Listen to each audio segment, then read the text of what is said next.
and welcome to our conversation about honest communication.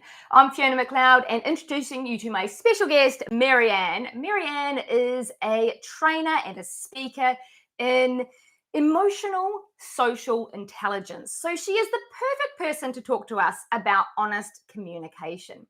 Now, what I really want to ask everyone is it really necessary to do or use so many white lies in our day-to-day conversation?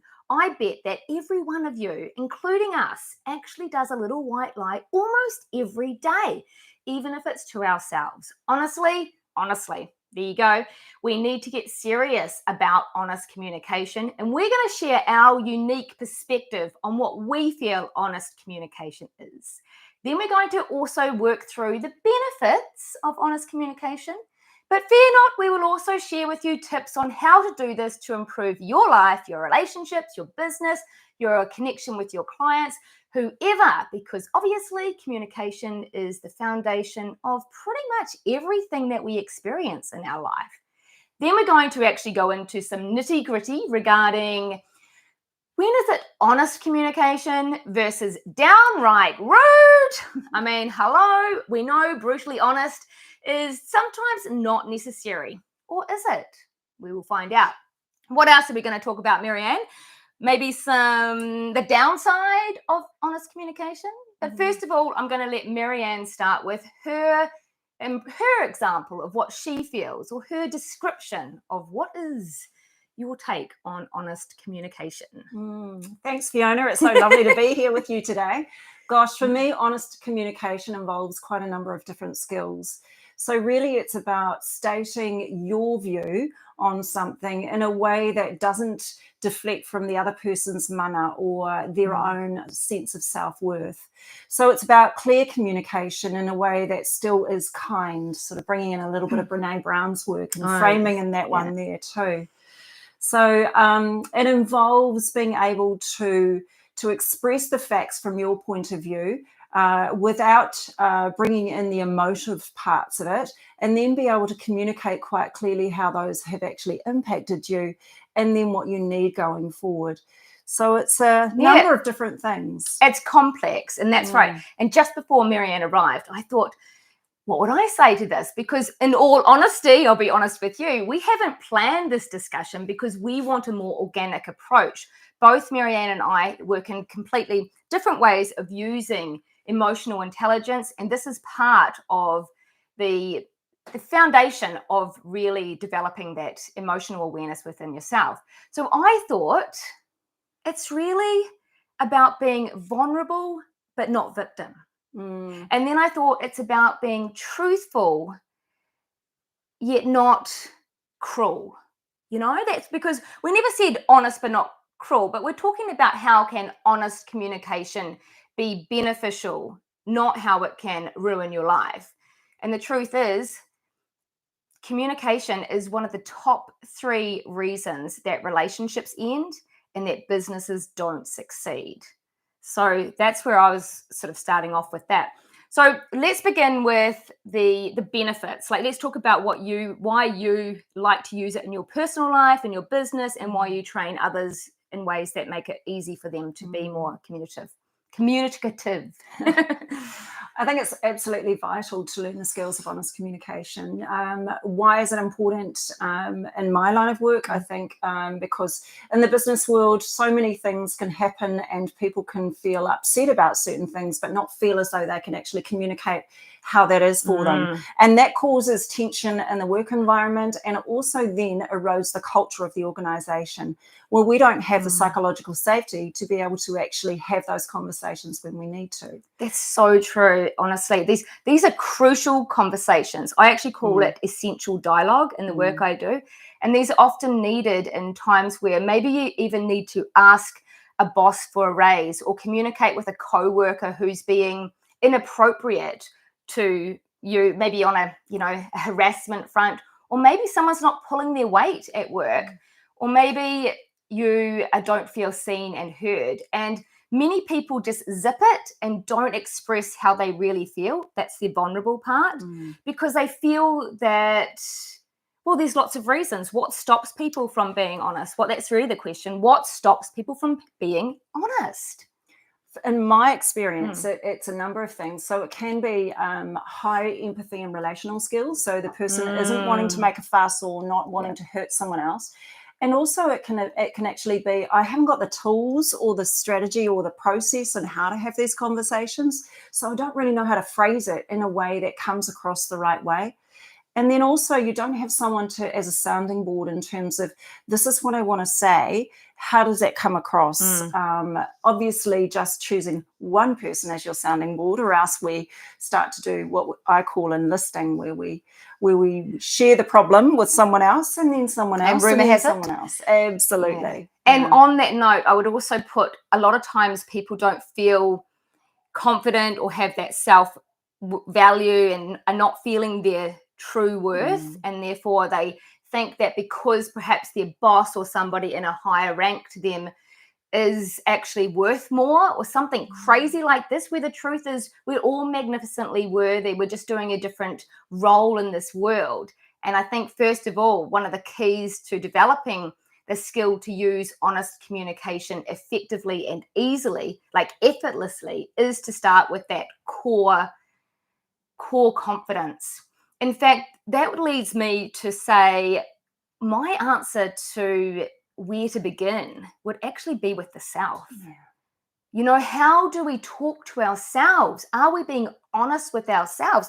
Here's a silly example. We can think, oh, I just might have that extra chocolate bar. I deserve it. It's what I need right now. And you know damn well, this is a silly little example, right? But everybody's had moments where they've done something that's possibly not good for their temple or their well-being or their mental health, yet they justify it with a white lie or a made-up story. That's kind of what happens, right? Yes. And so if we're creating stories in our own life, we're setting ourselves up for a disaster in the external world, because our external world is a direct representation of our internal world, more specifically our subconscious mind.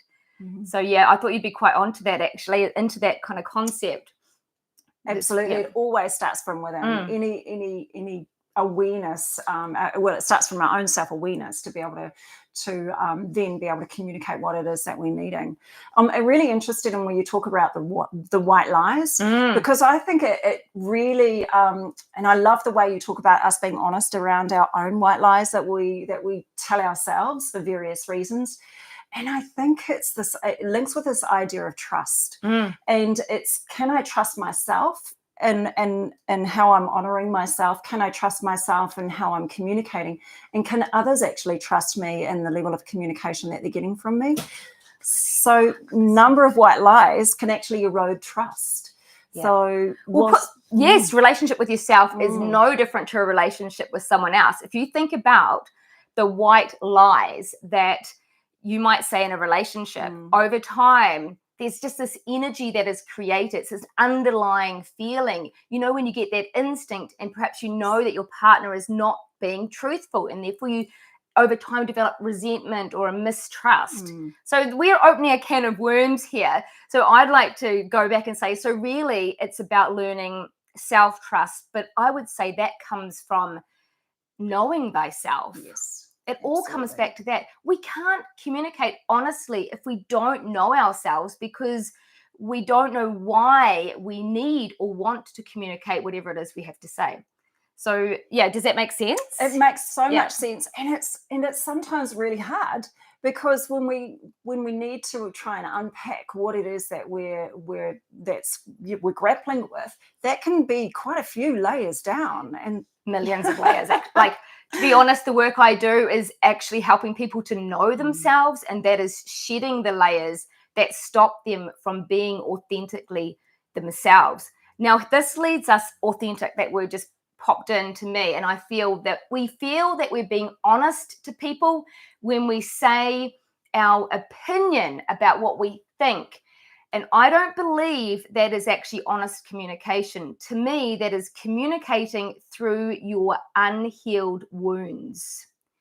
When we think it's being I'm just being honest, I'm just being truthful, but yet we're reacting in snarky ways, or we're criticizing a person's personality and we think we're being honest, that's actually just being cruel, and it's terrible communication, if I'm allowed to be so blunt, because real communication actually has a vulnerable component.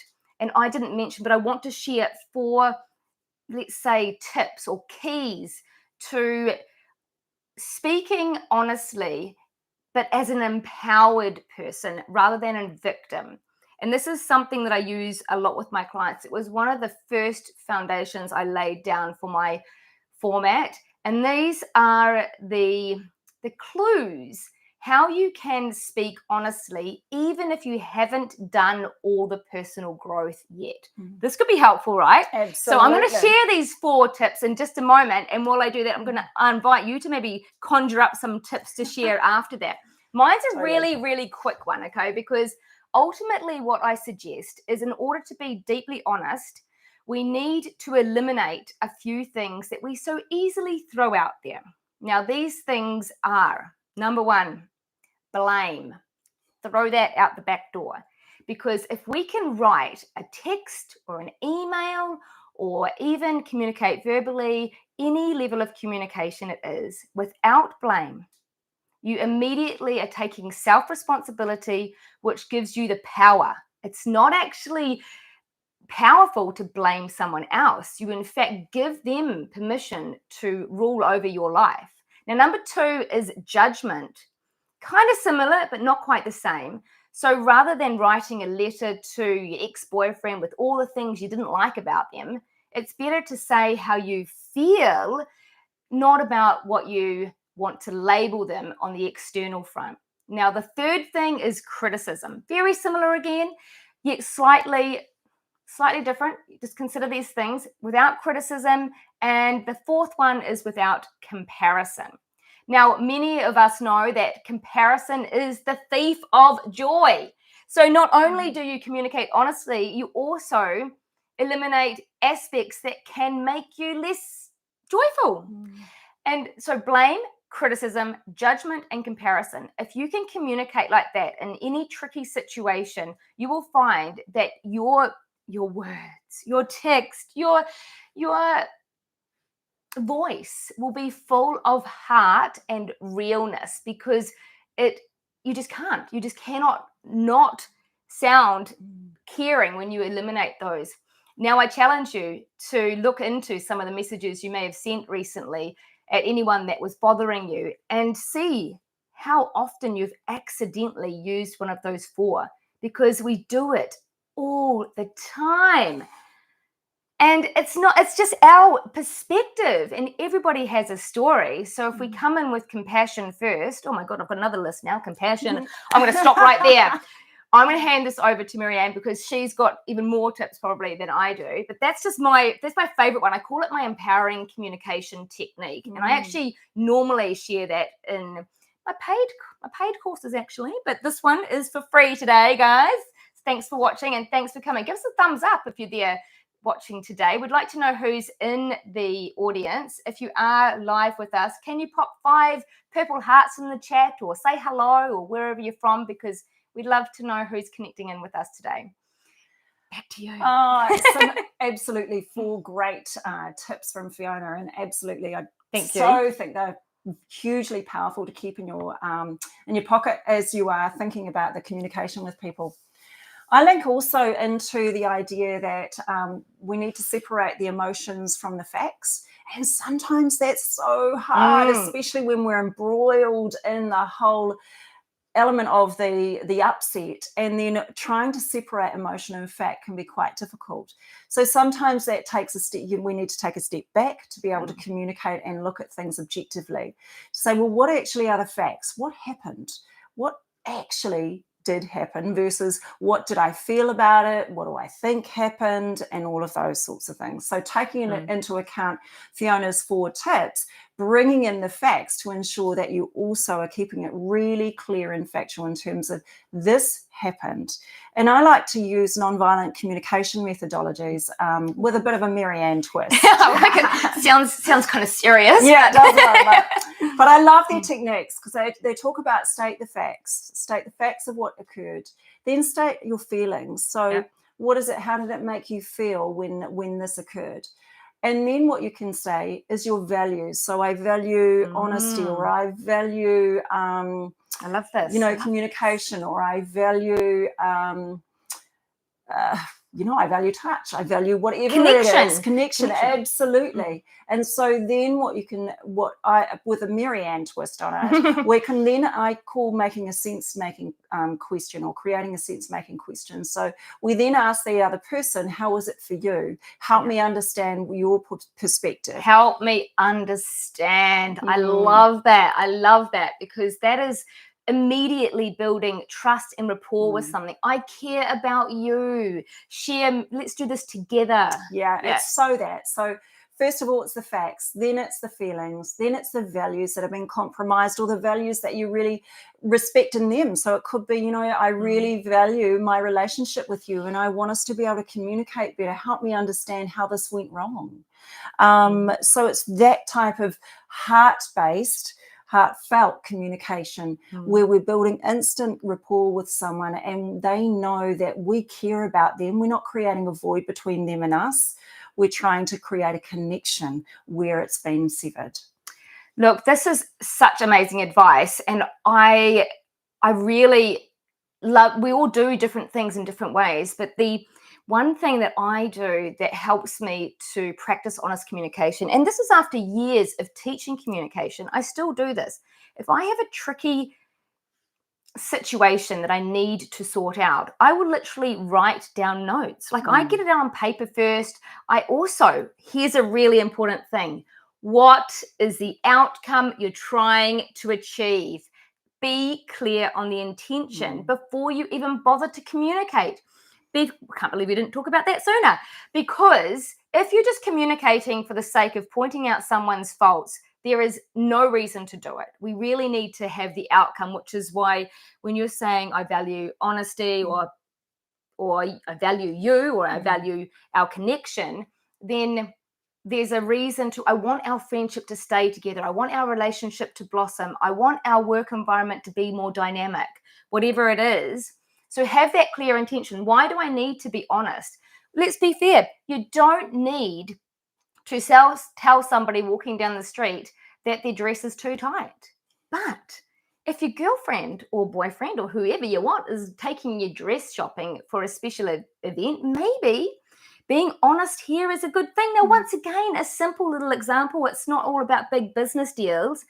I want honest communication. If I'm trying on an item of clothing, I want them to say, maybe they can just say, I think it's not your best work, or you're so beautiful, it's not really bringing out your best qualities, etc. There are always nice ways to say these things as well, right? And this actually reminds me, I'd like to, because we're talking about personal relationships as well, I actually would like to share a real life story that happened kind of recently, actually, where I did not use honest communication. I did not use any communication in many ways, which is completely unlike me, because anyone who knows me, I'm as blunt as they come. So this is why I've had to develop ways of practicing words that actually are more user-friendly. I love people being honest with me, so I be honest with others, but not everybody is prepared to hear that. Now, what happened was, I have this old friend, and I won't go into too many details, but I will say that with old friends, you see their patterns, right? You see what they do. And sometimes these patterns can have an impact on, well, in this case, me. Now, I can choose to see this situation and be, oh, well, that's just so-and-so. Let's call her Sally. That's just Sally. But over time, I started to feel a bit disrespected. I felt like I was a nothing. I felt that it was all about her. And anyway, the last time she did this, I was in a really calm space and I was able to zip it, to bite my tongue, you could say. And I didn't make comment on the situation. I thought, now is not the right time what I could have done is brought it up later at a more appropriate time. But you know what I didn't do? I have not, I'm being honest here, I have not brought it up because I might have a bit of fear how she's going to react. Now, this is early days, so there's still time to happen. But what I've noticed in my ability to be discerning, which was good, but to park it until the right time needs to come up. Do you know why? Because currently I feel disconnected from that friend. Because when we are honest and vulnerable and real without blaming or judging, so we say, I know I love you for who you are. However, when you do this, I feel disrespected. And I know it's not what your intention is. I just would like to bring it to your attention because perhaps it's also affecting other parts of your life. And it's not for me to say that, but that's one of the reasons that it is good for friends to be deeply honest, because maybe they're not aware that their actions are causing other people's emotions to be triggered. In saying that, we're all responsible for our own triggers, yet responsibility also means asking for your needs to be met, setting those boundaries, setting the boundaries and really being able to voice, can we do this thing that Sally does in a slightly different way? Because currently I'm actually sitting in, I don't feel connected with her. And this happens in relationships. Love our relationships I'm talking about. Resentment builds because we're scared to cause a kerfuffle. Yes. And that's where I want to ask you some tips or a skill set that can help people to be deeply honest without causing chaos, without causing a kerfuffle, without making it worse. We've talked about some of them already, but I'm talking about how can I make this a little bit different? Do you know what it's more like, how can we deal with the fear? That's kind of more relevant, isn't it? Gosh, I don't think the fear ever goes away, really, to be frank. It's something because we don't, with the best of intent, we really don't want to hurt people. But it's that whole thing of we're in service. I sort of look at it and I think I'm in service to our relationship. I'm standing for our relationship by communicating this that's in a way with love. So it's that sort of mindset more than anything, I think, is where we need to adjust ourselves internally before we have the conversation. I love that. Release the fear by reframing it to knowing that this is a service I'm doing for our friendship. And it is. It absolutely is. Like, I pride myself on being deeply honest. I don't think some of my friends pride me on that honesty. But at the end of the day, this is the first time I really haven't spoken up. And so I'm going to, I think the other key point here is, how important is the relationship to you? That friendship, the relationship, the business connection. When it's very, very important, we do need to use the discernment with the right timing and obviously articulate it in the correct manner for your highest and best outcome. I think there's something else internally to be considering. Is there a pattern of behavior that you're experiencing in terms of where you turn away from these conversations versus where you lean into them? Because recognizing whether it might be a personality or a type of a type of situation that causes you to back away, as opposed to those ones that you're quite okay about leaning into. What is it about that? So unpacking that internally for yourself first to see, is there a little bit of a pattern here? And is this something I need to address first? Could you give an example of that for everyone? Gosh, I think sometimes it could be like if you've got someone that's quite a strong personality, and that can sometimes actually, it may be causing you to not go there with a conversation because you're scared of the reaction that you might get. So is it, yeah, absolutely. So conflict, if you're scared of the reaction being conflict, is that something that's a pattern already in your life? And so thinking about that and unpacking that to start with gives you a greater appreciation of your own self and your own ways of working before you can actually go into these conversations with a little bit more confidence. Absolutely. And I think the thing about conflict is most people don't want conflict. I mean, the average sound person would not want to increase conflict in their life. And, people say, oh, I'm not into conflict, I'm not into drama. Well, no one really is, unless they have got an issue they need to deal with around that, as you were saying. Yet, when we consider the conflict and the I forgot what I was going to say there. It's just left my mind. We'll carry on with that. You continue, and I will pick up where I left off. No, it's good. It's fine. Yeah, so conflict is definitely a part that people can shy away from in our lives, and part of the rub is okay it's okay to go for the gentle rub in relationships because that creates a new something from it. So that's it. You've just triggered me into the thought again. It really is understanding that usually if you're a good communicator, a little kerfuffle in a relationship, not major conflict, can actually be an up-leveling tool. And what I wanted to share is if you choose to live life with honest communication, because you know in your heart that will help you develop deeper connections, whenever you do experience this fear or the conflict or even a little bit of rubbing, as Marianne put, then that trigger for you is your next layer of personal work to do. If you become super aware that you are fearful of conflict, or you're fearful of being unliked, or you're fearful of losing somebody, you're not trusting the process, there is a clue to your next layer of removing those limiting subconscious beliefs. Yes, I knew there was something juicy I had there to share with you. And that's what I mean. I love the idea of just building deep connections with people. And one of the pillars to do that is using honest communication. And that's why I would choose to do it.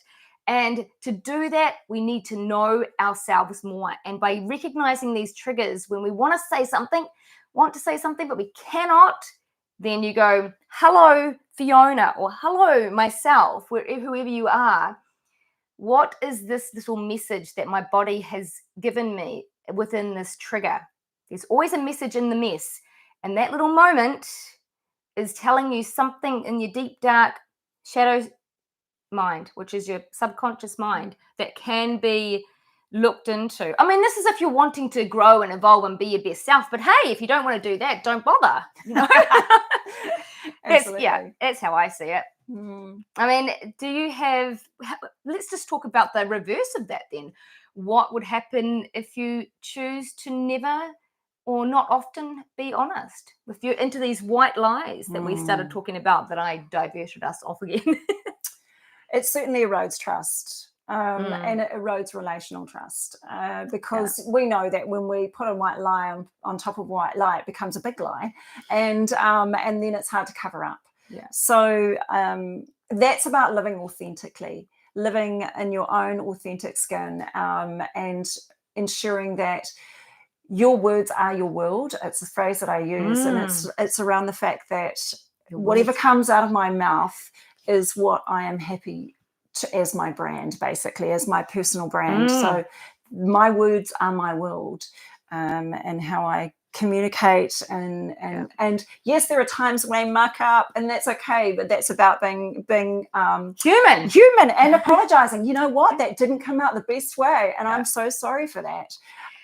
Absolutely. And let's talk about different levels of communication. What about a beautiful hug?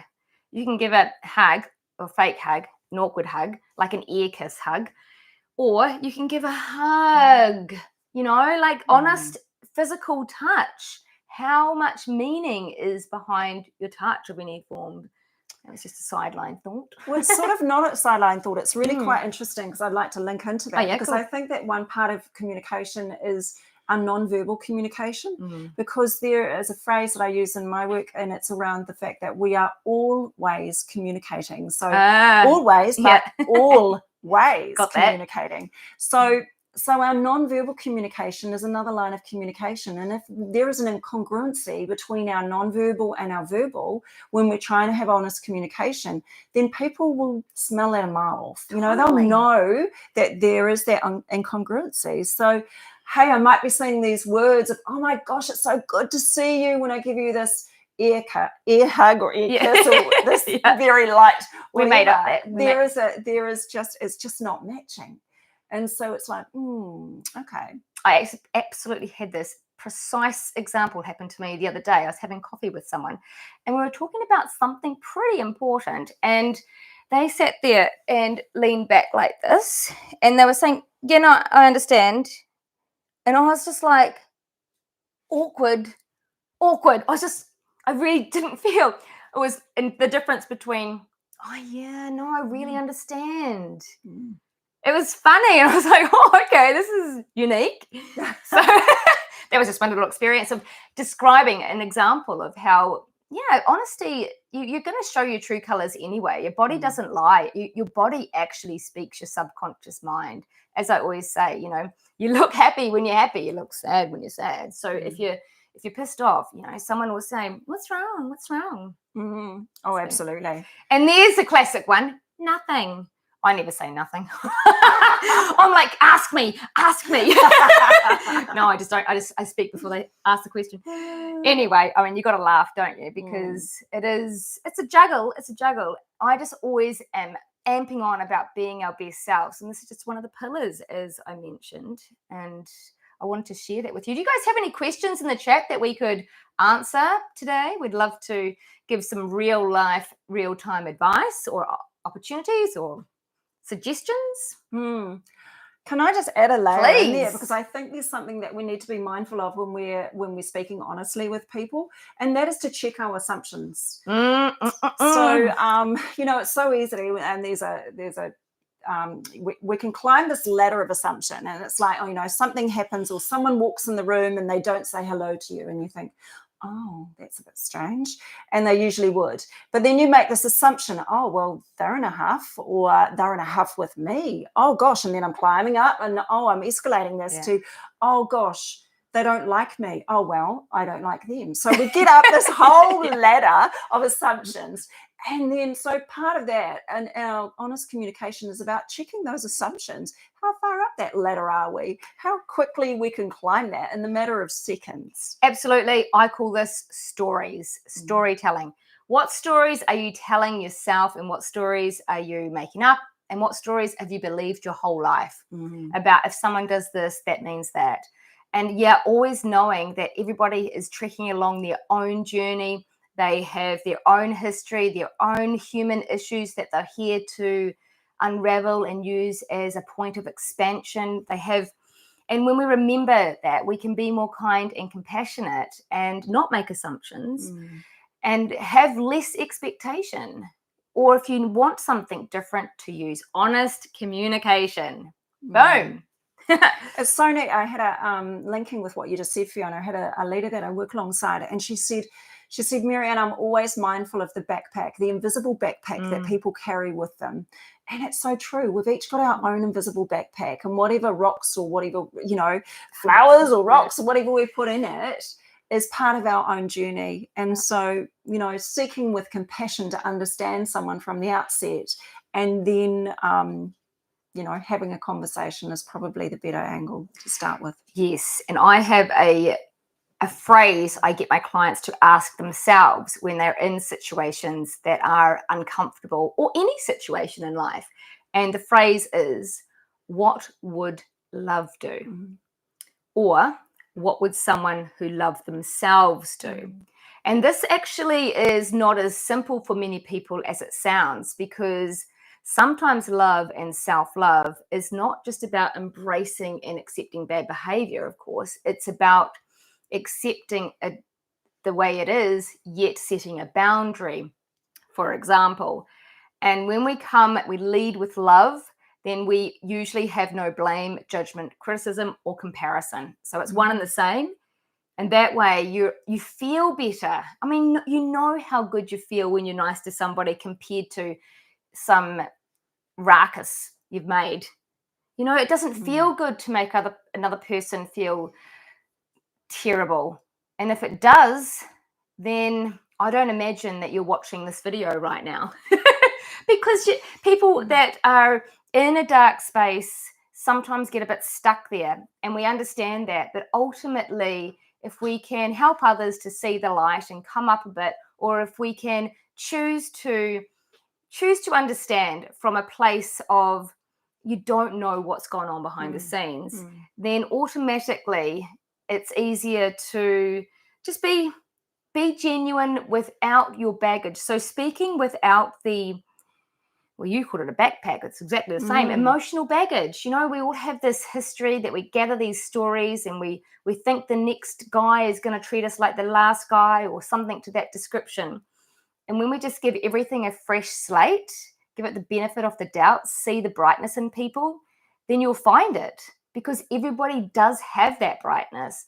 And sometimes looking at the negative aspects of people, we dive in, it's like a safety aspect that we have within our human nature. It's where we are keeping ourselves safe and secure by first of all looking for the bad. It's that default. There's a name for that. Do you know what it's called? Oh gosh, but it's that. I call it deficit theorizing. Right. So we actually deficit theorize about a person or a situation from the outset. Yeah. And why do we do that? It is absolutely that form of self protection.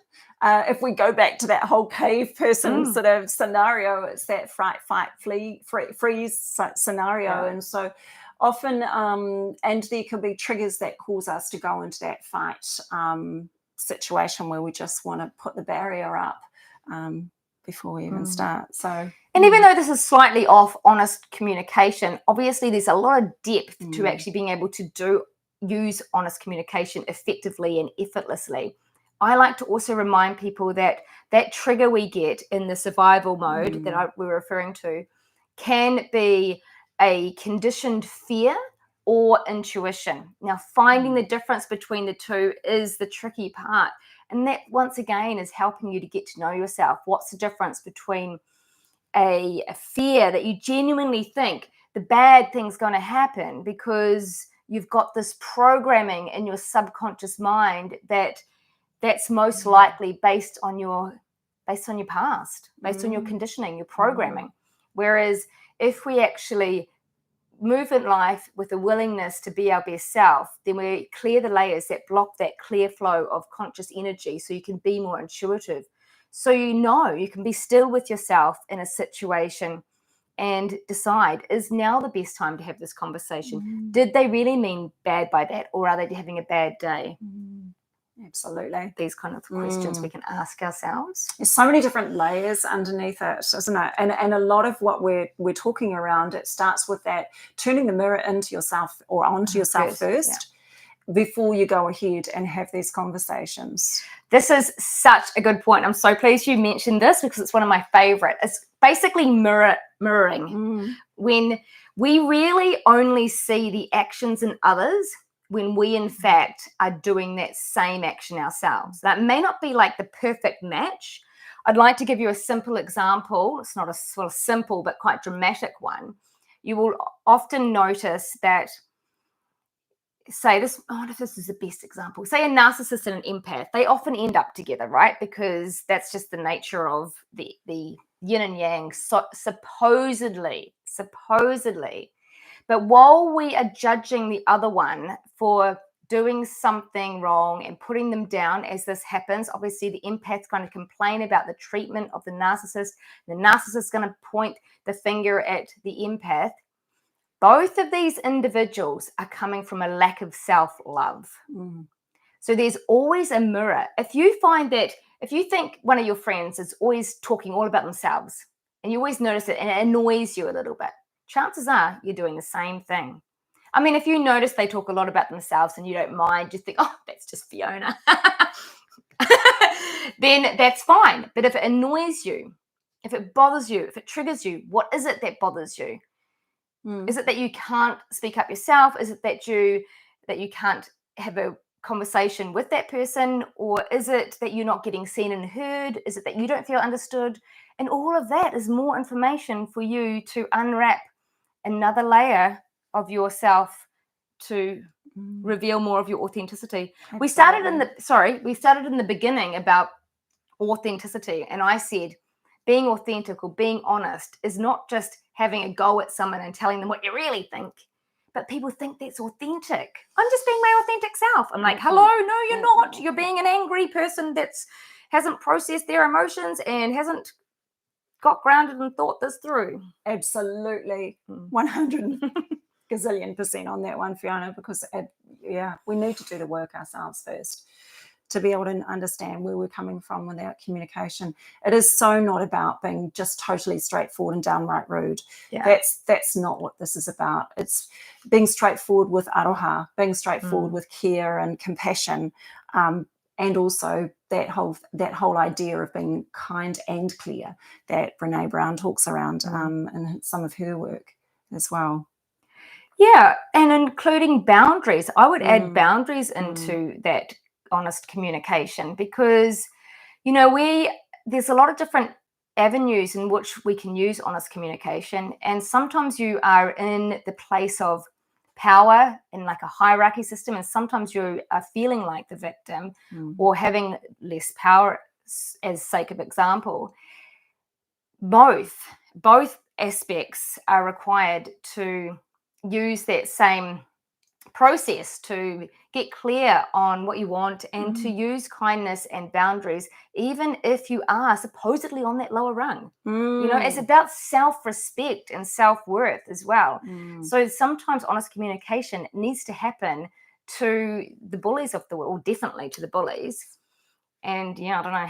Sure does. Yeah, this is it's testing, but ultimately, if we come with the outcome first, and I love can you repeat the process you took people through to? So the nonviolent communication methodology with a Marianne twist is so it's the idea of state the facts first, state how it made you feel, state your values or what you value in them or the value in the relationship that you're trying to maintain, and then seek help me understand, or tell me more about, or I really want this to work between us, help me help me understand your perspective on this. So you're using a sense-making question to then open up the conversation to find a common ground in that process. When we're looking at the values, I want to just hook back into those a little bit more deeply, Fiona, and because usually when we get a huge emotional reaction about something, it's usually one of our top 3 values that's been compromised. Right. And it's something that will cause us to either lash out or run away, the whole fight, flight, freeze side of things. And so when you are thinking about a situation that you may be feeling unrest around, consider what is the value that's been compromised here for me, and communicate that when it comes to the values part of that methodology. So I think the wording is where people get stuck, obviously, and then once again, know thyself. So take time to really be clear on what your top 5 or top 3 values are, because when you know that, you can use it in your communication. Also, when it's just like knowing your strengths and perhaps your not so strong parts. I think it's important to find out this so that you've got extra collateral to use when you are needing to communicate. Most of the time, people don't even, that's a big statement, isn't it? Often, people don't know how to express the emotion that they're feeling. And so that's probably the best place to start, is starting to being able to articulate how you feel. Like if you're watching this, replay or live, pop in the chat how you're feeling today. Just 1 word or 2 words that will describe how you're feeling. Can you articulate that? That's more than happy, sad, glad, or mad. Can you pop in the chat? Give us some feeling words, some emotions, some descriptive words of where you are personally at, and maybe why. Absolutely. And also, while you're giving us lots of comments and a thumbs up, as we love to receive your beautiful feedback, then maybe put a question to us. Ask us how to deal with a tricky situation, or tell us how you have dealt with a situation using deep honesty. And it's interesting because we haven't talked a lot using the word vulnerability today. I feel the word vulnerability in our day and age is actually a bit misused. I would actually replace the word vulnerability with deep honesty. I feel often vulnerability is seen as the opportunity to be a victim, to bring out the tears. Now, I have no problem with crying. I think that that's such a healing tool you can use. However, sometimes we need to really start to build up our inner strength, and people might slam me for saying this, but I feel that it's good to be real with what's going on for you, but have the intention of being your most empowered self.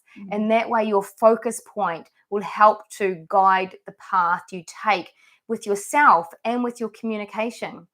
Because people thinking that vulnerability means telling their raw pain to the world is really not a powerful expression of who you truly are.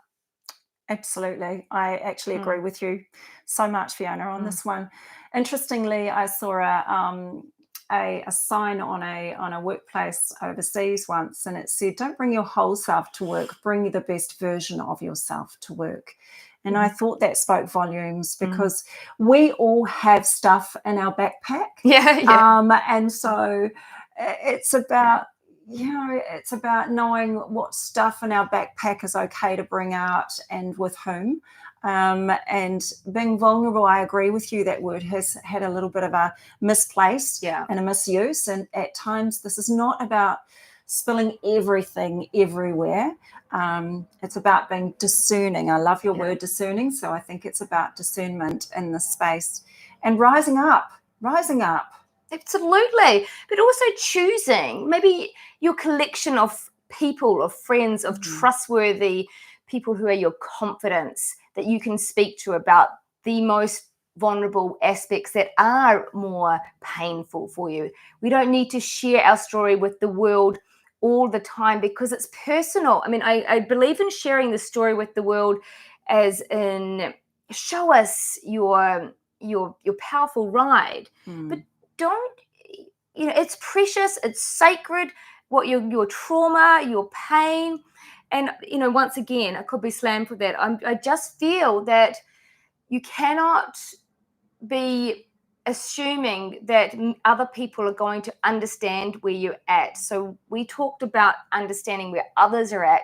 Be mindful that other people are not necessarily on that page or on that path or at that point on their path yet. And so that's a point of protection. I'm not saying close yourself to the world. I'm saying choose those who are going to honor you for being vulnerable, and then watch yourself rise. Be the star of your life. Does that make sense? So it makes sense to me, Fiona. I know. I feel some backlash saying, that people can't be vulnerable publicly, and it's not quite what I mean. I really just mean, for the sake of your own growth, you don't need other people misunderstanding and then pointing the finger.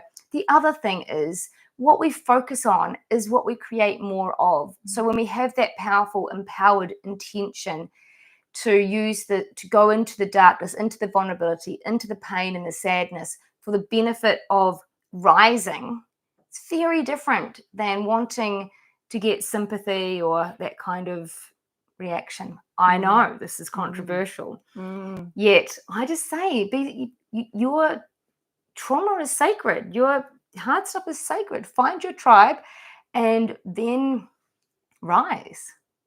Love it. I'm glad you do, because whoa. So any last messages for our beautiful audience? Thank you for watching. And we see a few more people on here. Please do tell us in the chat. Just tell us where you're from, or maybe give us a heart emoji. We'd love to know who's online right now. Absolutely. I think it's last sort of points from me really, I think, are looking at turning the mirror into yourself first, or onto yourself first, to do the thinking first before you have that honest communication with someone else, and then getting really clear in the planning of that conversation. Don't go ad hoc, because I find that's disrespectful to the other person. So we're coming at this conversation with respect, and so plan it beforehand. Less reactivity, more respect. Yes. Yes, let's give them one final amazing tip if you choose to practice honest communication, start with yourself, build trust with yourself, do it for an empowering reason, and know that as you go on the path of being honest with yourself, you'll simultaneously clear the layers that are blocking you from shining your most bright light. That's what I think. Thanks so much for being here, and thank you, Mary-Ann. Once again, Mary-Ann is a trainer and speaker in emotional social intelligence. So she knows a thing or two, and she's got a very successful business. So I would be listening to her if I was you. Thanks so much for watching. We look forward to seeing you back here again for another amazing chat, conversations about being our best self. Bye for now.